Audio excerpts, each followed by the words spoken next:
इस व्हाट्सअप आज आपको इस वीडियो में काफ़ी कुछ जानने को मिलेगा। आपको हेल्थ के बारे में इतना कुछ जानने को मिलेगा कि आप खुद को एक डॉक्टर मानने लगोगे। यानी कि आपके पास नॉलेज तो होगी पर आपके पास क्वालिफ़िकेशन नहीं होगी। आज हम हेल्थ के बारे में पूरी डिटेल में जानेंगे। आज मैं कंटेंट बताता हूँ कि क्या क्या जानने वाले हम वैक्सीन के बारे में जानेंगे, हेल्थ के डिवीज़न के बारे में जानेंगे, हम ऑर्गन के बारे में जानेंगे, हम कोविड-19 के मैटर के बारे में भी जानेंगे। चलो देखते हैं पहला टॉपिक। ये है हेल्थ। एक होता है हेल्दी पर्सन, एक होता है non healthy person. Healthy person बोले तो उठा उठा के फेंक देता है एक दूसरे को। यानी कि ये देखो, ये भाई साहब है ना भीम, ये हेल्दी पर्सन है। ये देख रहा है कि ये तू हेल्दी पर्सन है, तो इसने उठा के फेंक दिया इस जहाज को। ये हेल्दी पर्सन है। यानी कि ऐसा पर्सन जो आराम से पढ़ सकता है, आराम से खेल सकता है, हंस फूस रहता है और सामान्य एक्टिविटी करता रहता है, तो उसे हेल्दी पर्सन कहते हैं। फिजिकली मेंटली वो बिंग वेल रहता है। और नॉन हेल्दी पर्सन यानी कि उसमें ये कुछ लक्षण नहीं दिखते। देखो कि ये देख आराम से बेड पे आराम कर रहा है, क्योंकि बेचारे के पास आराम करने के अलावा कुछ चारा ही नहीं है, क्योंकि वो हेल्दी ही नहीं है, नॉन हेल्दी है। चलो आगे देखते हैं। और डिजीज़ के भी टू टाइप्स होते हैं। एक तो शॉर्ट डिजीज़ होती है, एक लॉन्ग डिजीज़ होती है। शॉर्ट में जैसे कि है सिर में दर्द होने लग गया, कफ हुआ, ये शॉर्ट डिजीज़ यानी कि कुछ ही देर में ये चली जाएगी, ज़्यादा देर तक हमें ये अफेक्ट नहीं करेगी।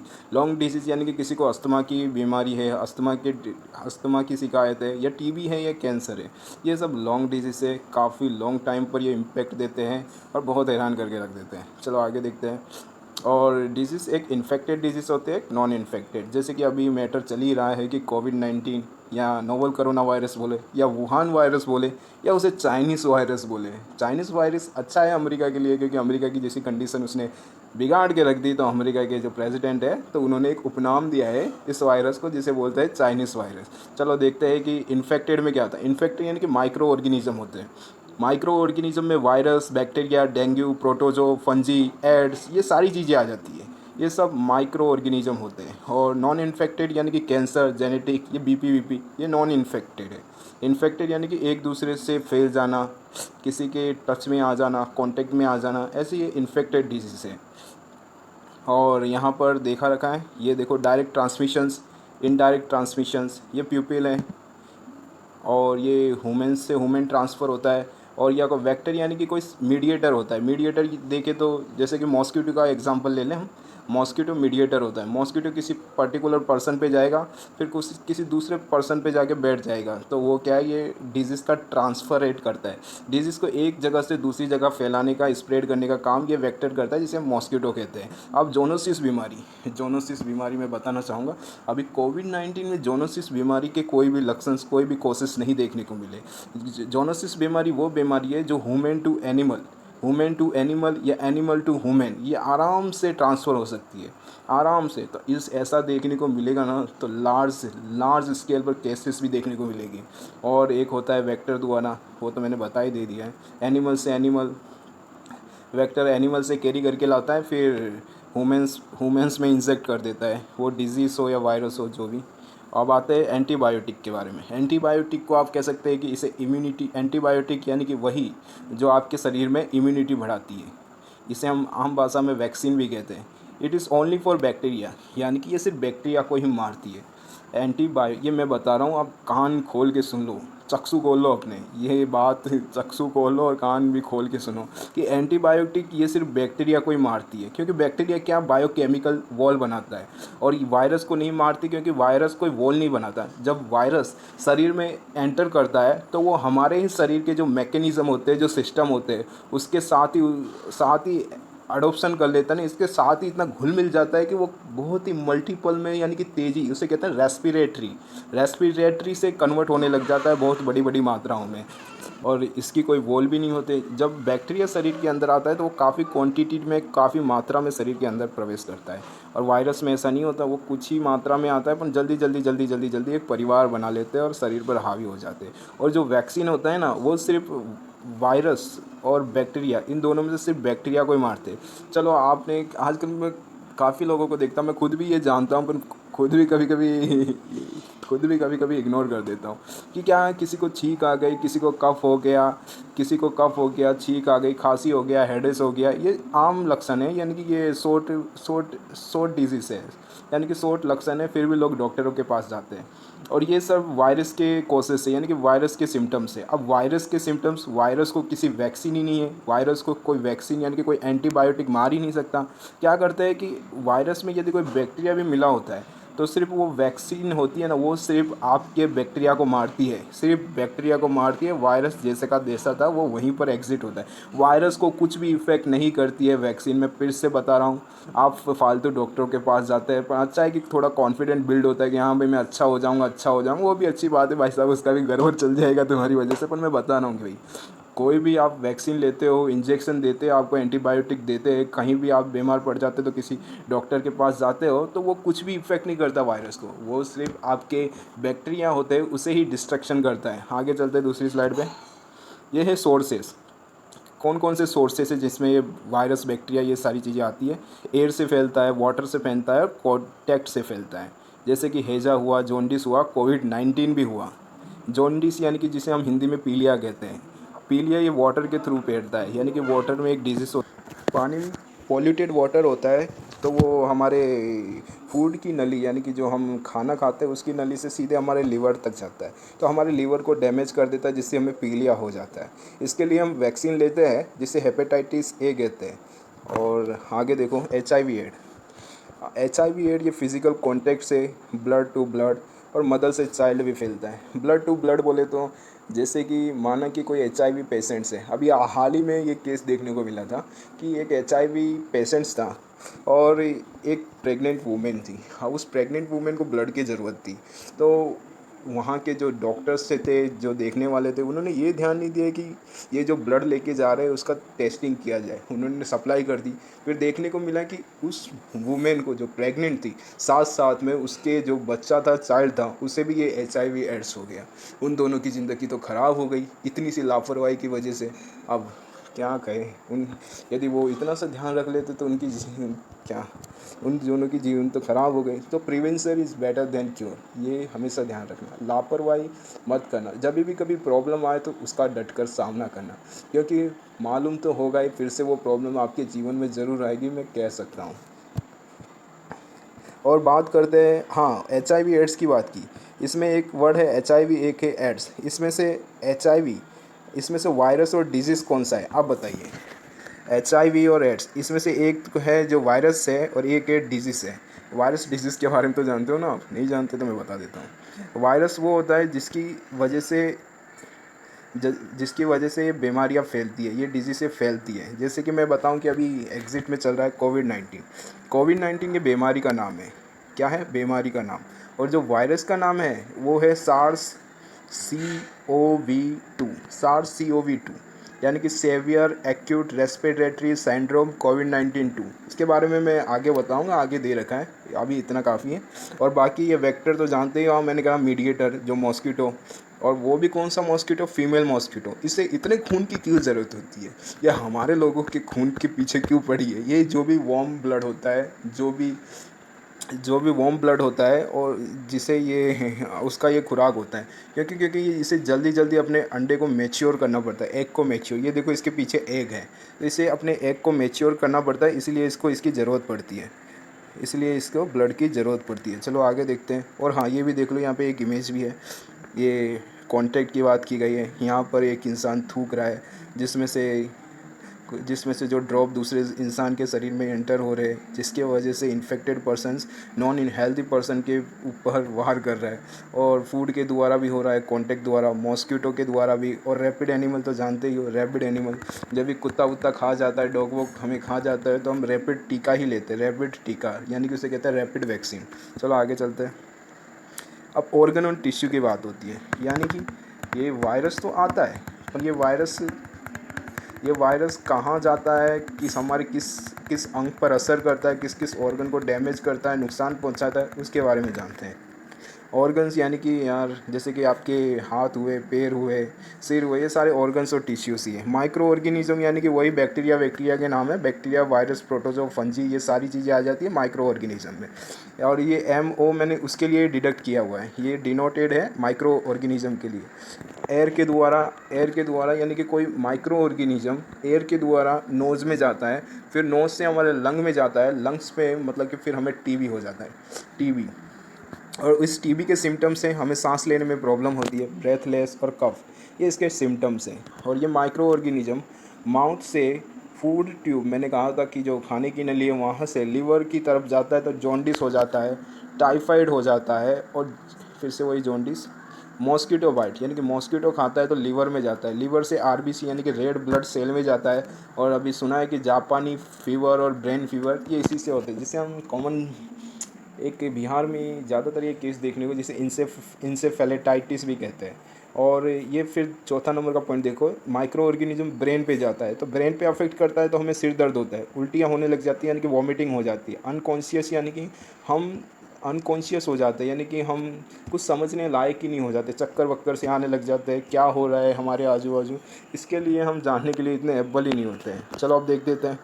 Y fever, pain, cough in body, हमारे बॉडी में क्यों इतना दर्द होता है, क्यों हमें बुखार होता है, क्यों हमें कफ होता है, इसके ये क्यों होता है, क्योंकि कोई ना कोई डिजीज़ हमारे शरीर में एंटर कर चुकी है और वो डिजीज़ हमारे एंटीबायोटिक के साथ लड़ रही है, फाइट कर रही है, डिस्प्यूट कर रही है, इसलिए हमारे शरीर में ये सिम्टम्स देखने को मिलते हैं। कफ यानी कि आपके शरीर में कोई ना कोई बीमारी है जो आपके सुरक्षा कवच से लड़ रही है, इसलिए आपको ये सिम्टम्स देखने को मिलते हैं। साइंड्रोम यानी कि दो बीमारी एक साथ, ये अभी देखा होगा रिसेंटली, यानी कि HIV पेशेंट्स को यदि कोविड-19 हो गया तो उसका बचने के चांसेस जीरो है।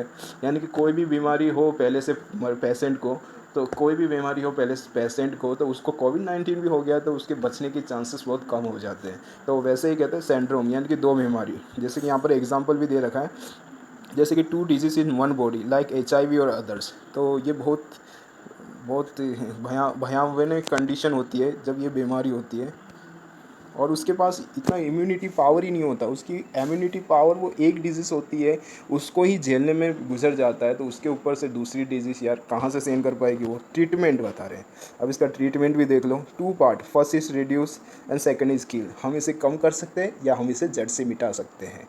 अब हार्ड क्या है, वायरस को मिटाना हार्ड है बैक्टीरिया के कंपेरिजन में, क्योंकि बायोकेमिकल प्रोसेस होती है। चलो प्रिवेंट कैसे सकते हैं, प्रिवेंट यानी कि हम कैसे रोक सकते हैं, एक तो जनरली, एक स्पेसिफिक। जनरली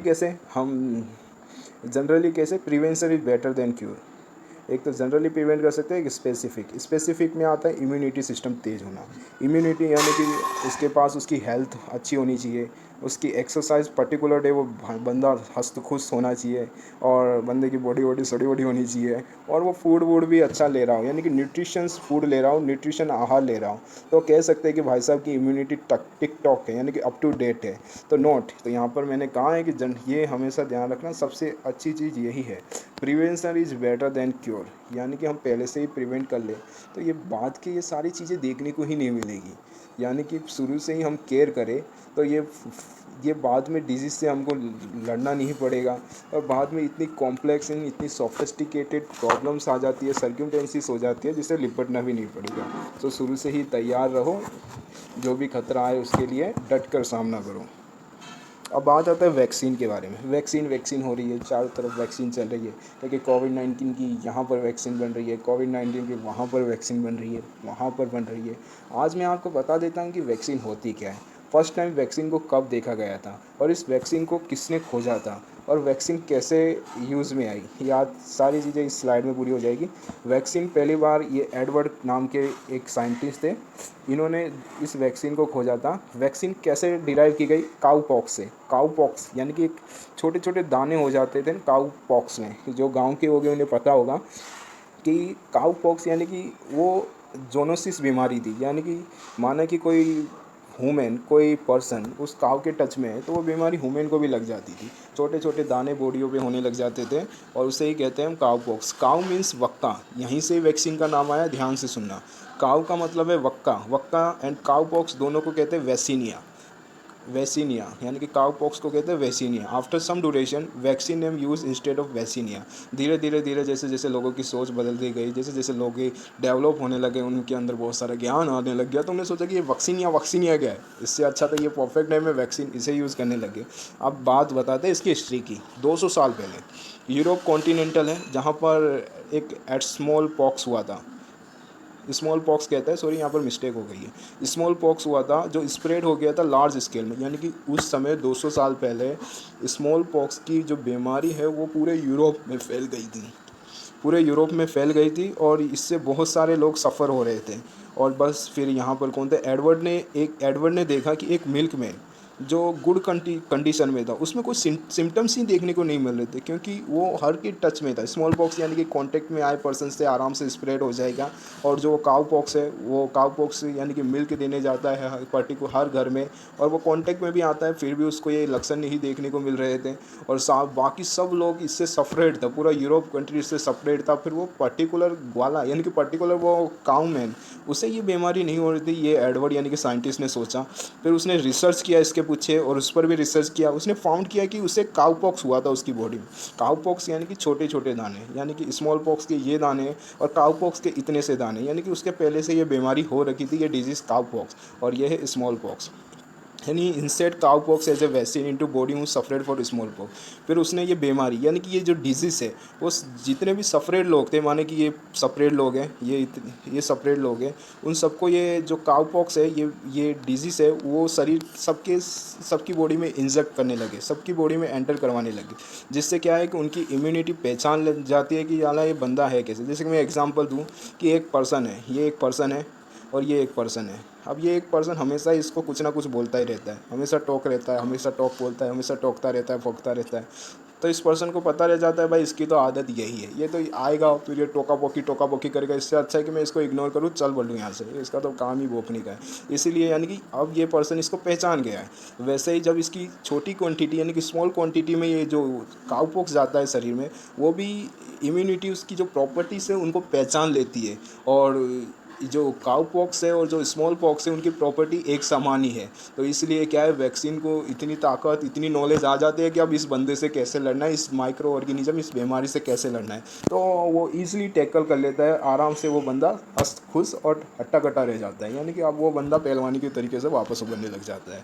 और हाँ, कभी कभी ये भी होता है कि भाई उसके शरीर में दो बीमारी आ जाए, यानी कि उसमें मैंने अभी पढ़ाया था सिंड्रोम, तो उसकी वैक्सीन उसकी जो एंटीबॉडी है, जो उसकी जो एंटीबॉडी सॉरी उसकी जो एंटीबॉडी है, उसकी जो इम्यूनिटी है, उसमें उतनी पावर उतनी विटेलिटी नहीं होती कि वो उससे फाइट या उसे टैकल कर सके। सो उसे हारना पड़ता है और बाद में फिर उसे बीमारी का शिकार होना पड़ता है। आगे देखते हैं। हाँ, ये कोविड-19 की स्लाइड आई है। यहाँ पर देख सकते हैं कि जो कोविड-19 का मैटर चल रहा है, कोविड-19, और इसे हम वुहान वायरस भी कहते हैं क्योंकि वुहान सिटी से ये फैला है। इसे हम चाइनीज़ वायरस भी कहते हैं, इसे नोवल कोरोना वायरस भी कहते हैं। चलो पहले देख लेते हैं कोविड-19 के बारे में। ये सब दे रखे हैं यहाँ पर इसके नाम। और हाँ, इसकी जो वायरस है इसे डिजीज़ है, हाँ, ये कोविड-19, चाइनीज़, कोरोना, नोवल, वुहान, ये सब डिजीज़ के नाम हैं। जो इसके वायरस का नाम है वो SARS-CoV-2 है। सार्स यानी कि सेवियर एक्यूट रेस्पिरेटरी सिंड्रोम कोविड-19 टू क्यों दिया, क्योंकि वन पहले ही आ चुका है। वन आ गया था 2002 में साउथ चाइना में, SARS-CoV-1 पहले ही आ गया। जैसे कि वर्ल्ड वॉर एक हुई, वर्ल्ड वॉर कहा गया, पहले वर्ल्ड वॉर हुई, तो फिर दूसरी भी वर्ल्ड वॉर हुई, तो फिर उसको एक नाम दे दिया भाई ये वर्ल्ड वॉर 1 है, अब ये वर्ल्ड वॉर 2 है। जैसे इसका भी नामकरण, इसका भी नामकरण किया गया। आगे देखते हैं। हाँ, ये कुछ सिम्टम्स है, फीवर आना, कफ आना, ये तो मैंने आपको माइक्रो ऑर्गेनिज्म में पढ़ा दिया था कि लंग्स में कोई अफेक्ट करेगा तो क्या होगा, लीवर में अफेक्ट करेगा तो क्या होगा, कोई वायरस बैक्टीरिया, कोई ब्रेन पे अफेक्ट करेगा तो क्या होगा। ये सब सिम्टम्स आपको देखने को मिल जाते हैं। इसको आराम से आप अच्छी तरीके से समझ सकते हैं। इसकी PDF मैं आपको प्रोवाइड भी करा दूँगा। और जुड़ सकते हो आप मेरे साथ टेलीग्राम पे, जुड़ सकते हैं। जो ये सारे लेक्चर है, इस सारे लेक्चरों की PDF आपको टेलीग्राम पे मिल जाएगी। और हाँ, green city clean city, water की बचत करो यारो, वाटर का रीयूज़ किया करो। जैसे कि मैं एग्जांपल दूँ, आप आरओ यूज़ करते होगे जिसमें से 70 से 80% वाटर आपका वेस्ट ही हो जाता है, यानी कि वो पूरा का पूरा वाटर ड्रेनेज में चला जाता है, सिर्फ आप 10% यूज़ करते हो। उस 70 से 80% का आप अपने व्हीकल के लिए यूज़ कर सकते हो, अपने गार्डन के लिए यूज़ कर सकते हो, अपने घर की अपने हाउस की सफाई के लिए, क्लीन के लिए यूज़ कर सकते हो, ये सारी चीज़। हाँ, अभी एक इन्फॉर्मेशन भी आई थी कि अभी एक पर्टिकुलर पर्सन ने एक आरटीआई डाली, जिसमें उस आरटीआई में ये था कि वो जो पीएम केयर फंड है उसमें कितना फंड है वो जानना चाहता था। बट क्या हुआ, पीएमओ जो प्राइम मिनिस्टर ऑफिस है उसने रिफ्यूज़ कर दिया कि ये पब्लिक के राइट में नहीं आता, ये पब्लिक के अंडर में नहीं आता, यानी कि सोसाइटी के अंडर में नहीं आता। एक बात बताओ यार, पब्लिक का पैसा अब पब्लिक के अंडर में नहीं आता, ये क्या बात हुई यार। आपका पैसा आपको नहीं पता रहेगा तो क्या बाजू वाले को पता रहेगा क्या। ये कैसी कमेंट दिया है, ये कैसी कमेंट दिया है उन्होंने यार, पीएमओ है। और हाँ, एक और बात बता देता हूँ, जो पीएम केयर फंड है उसके जो चेयरपर्सन है वो प्राइम मिनिस्टर नरेंद्र मोदी जी है, और उसके 3 मेंबर भी है, जो फाइनेंस मिनिस्ट्री भी है, होम मिनिस्ट्री भी है और डिफेंस मिनिस्ट्री भी है। सो इन सारों लोगों ने रिफ्यूज़ कर दिया है कि ये अमाउंट हम किसी को भी नहीं बताएंगे। और अभी एक और बात ये मिलने को आई है, करीबन 1,000 करोड़ रुपए वो कंस्ट्रक्शन के रूप में स्पेंड करने वाले हैं दिल्ली में, यानी कि राष्ट्रपति भवन का जो इनोवेशन करने वाले, डेकोरेटिव करने वाले, उन सारी इमारतों को डेकोरेटिव करने वाले, वहाँ पर करीबन 1,000 करोड़ के आसपास स्पेंड करने वाले हैं। और ये भी सुनने में आया है जो पीएम केयर का फंड है ना, डायरेक्टली या इनडायरेक्टली वो इसी के अंदर जाने वाला है। सो ये इन्फॉर्मेशन थी इतनी सी जो मैंने आपको बता दिया। और हाँ, अब अनलॉक 1 आया है तो थोड़ा ज़्यादा ही अपना ध्यान रखना। अब सेफली, अब जो सारी जिम्मेदारी है, रिस्पॉन्सिबिलिटी है, वो आपके हाथ है। फिर से मैं बोलता हूँ, सेल्फ रिलायबल यानी कि आत्मनिर्भर भारत के अनुसार अब आपको खुद पर ही निर्भर रहना पड़ेगा। सरकार ने तो अपने दोनों हाथ, जितने भी हाथ है वो सब ऊंचे कर दिए, पहले से ही ऊंचे थे। लॉकडाउन 1 2 3 4 इतना अच्छा टाइम मिला था पर कुछ यूटिलाइज ही नहीं किया। चलो अब मैं अब ये लेक्चर ओवर करता हूँ, अब ये काफ़ी बड़ा